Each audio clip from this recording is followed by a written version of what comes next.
so somehow I blinked and I'm suddenly full term. I honestly do not know how we got here, but we are here. And from today, he could come at any moment. So here we are. Hello guys, welcome back to my YouTube channel. If you are new here, hello, my name is Hayley and I am now 37 weeks pregnant with baby boy number 2, which will probably be my last pregnancy as well. So I'm just literally like making the most of it all, trying to document everything, which I didn't do the first time round, and yeah, here we are at full term. So this is my really quick, well, hopefully really quick 37-week pregnancy update for you all, and it is the last update that I will do before I have baby boy. Yeah, let's literally just get right on into it. So the first thing is that I have finished work for maternity leave. I've had a week of maternity leave already. Well, I'm actually on annual leave like last week and this week, and then my maternity leave kicks in as of next week. So yeah, it's always a bit nerve-wracking, isn't it? Because your pay drops for a while. I don't know about you, but I only get statutory, so it's a little bit rubbish, but we have like a other business on the side which will tie us over, so that's fine. But yeah, I am now officially on leave, which is really nice but very different to the first time around, because obviously I have a toddler to look after now, so there's not going to be any resting really before baby arrives. I literally have Tuesdays when he is at the childminders, and then the occasional Thursday when he's at my mum's, and that's really like the only time off I'm going to get to try and rest and get everything done. So yeah, I don't really know how that's going to work, but it is what it is. But yeah, it sounds really stupid. I'm probably like the only person in the entire world to ever think this, but I kind of like don't want baby to be early, because A, I'm not ready, and B, I just want to just soak up these last few weeks with my oldest baby. Yeah, so it's weird. It's really like mixed emotions before baby number 2 arrives, and I've heard so many people say this, and I think it's obviously like the first time around it's mixed emotions as well, because you're worried because you haven't done it before, but this time it's just a whole different set of emotions that you're feeling. And I don't know, I just have all the mum guilt on Joel. I feel like I really need to kind of like make the most of this time with him. I'm worried about how he's going to be with the baby. I know that once baby is here, I will realise that I shouldn't have worried at all. But yeah, it's really, really weird. It's really weird. But yeah, I'm sure if any of you are watching this and you're pregnant with your second, you can kind of relate, and you're probably feeling similar. But yeah, like I said, once baby is here, I'm sure it will be absolutely fine. But yeah, at the moment I've literally got all of the mum guilt. I'm feeling so lazy. I'm at that stage in pregnancy where I'm really exhausted. I'm now having to nap most afternoons again, like I did in the first trimester, just because I'm so tired again. I'm kind of like ready to go back to bed an hour or so after waking up in the morning, which is just stupid, but I'm not sleeping well at night, because I'm up sort of 2 or 3 times to go to the toilet. Obviously in the second trimester I slept quite well, but yeah, I'm in that stage where I'm not sleeping well at night now, can't get comfortable. It takes me about an hour to roll over in bed, and I'm just so tired and having to nap every day again. So yeah, I'm feeling like a lazy parent. He's having a lot of screen time at the moment, and yeah, quite a lot of mum guilt is obviously going along with that. I'm still making sure that we're getting out and about and seeing friends for play dates and doing stuff as well, but when we are actually in the house, he is having quite a lot of screen time because I'm just so exhausted. Like, I can't run around after a toddler at this point. So I think when baby gets here, even though I'll be tired from the newborn days, I've obviously been through newborn tiredness before and it wasn't as bad as like this, and at least I won't have all of this baby weight on my front, so I can bend down again, I can chase Joel around again, providing I don't need to have a C-section.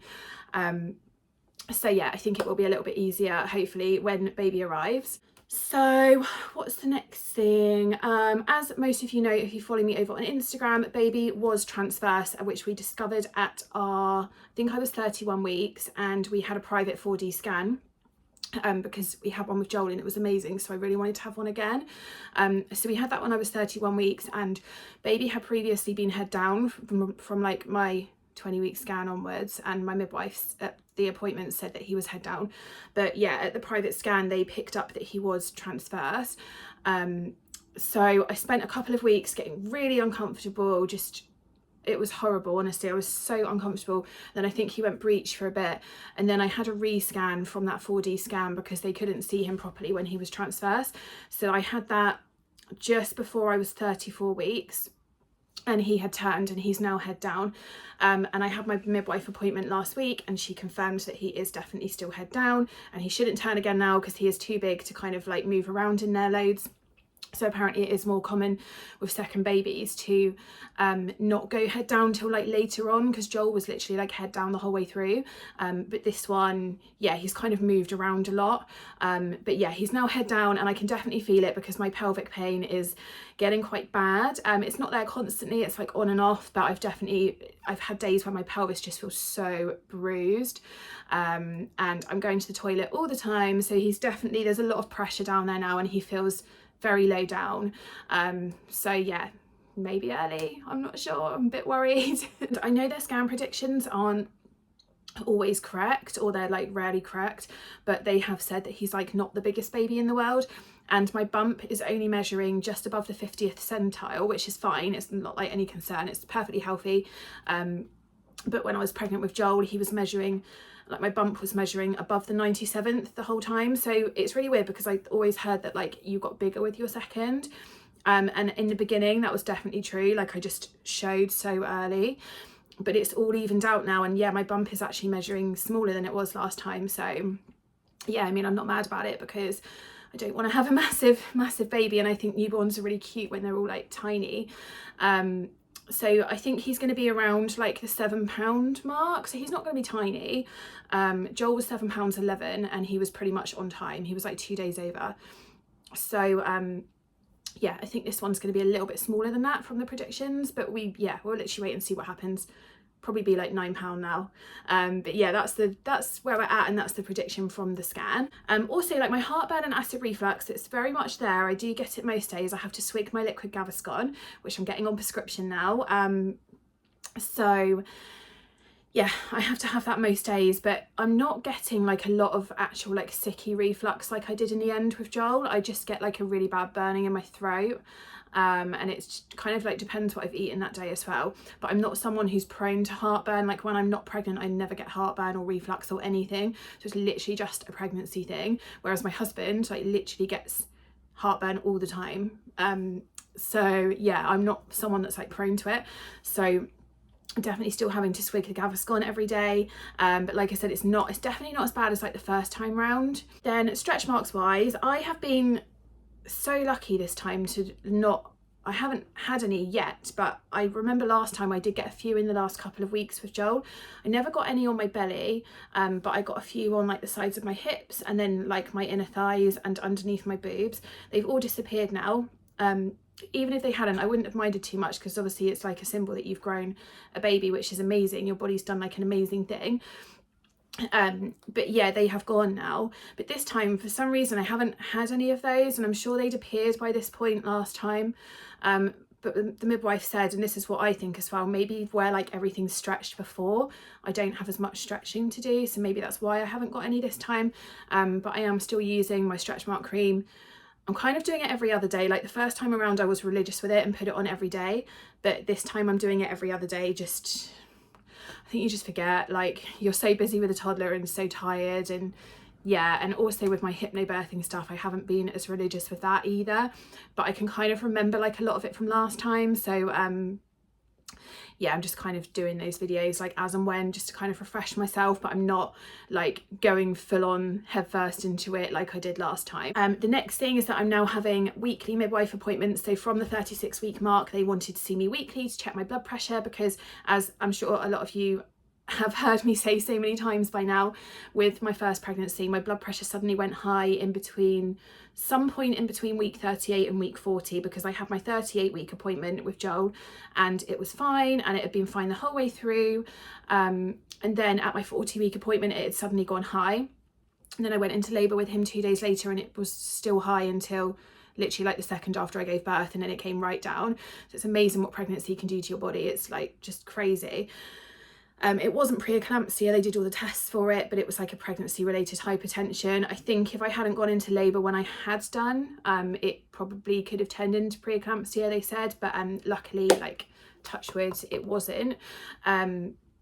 So they're just checking me every week now, now that I'm like kind of at the full term mark, just to check that it doesn't go high again. But I have been on daily aspirin since 12 weeks, which they put you on with your next pregnancy if you've had like blood pressure issues or preeclampsia with your previous one. So I've been taking that, well, I say every day, I try and remember, but there's been some weeks where I've been really bad with it. But the consultant said I could stop taking it now because I've gone past the 36-week mark. So I'm really hoping it's worked and it will keep the placenta working normally and my blood pressure won't go high again. And then I can hopefully go in the birthing centre rather than the central delivery suite. But I've kind of done my birth preferences with the midwife now, and I'm not taking them really seriously this time. I would really like the pool, but if I'm on delivery suite, there is one pool room, which I had last time. So yeah, fingers crossed, if I don't get the birthing centre, I can still have a pool room on the delivery suite. And I think the last thing is, I told you this, I'll try and be super quick with this video. The last thing is that I've just started getting everything out for baby finally. I feel so unorganised this time around. I've left stuff quite late. I was just so organised with Joel, but I think part of that was because we were in the 2020, like the first lockdown as well. So I had so much time. I was on furlough.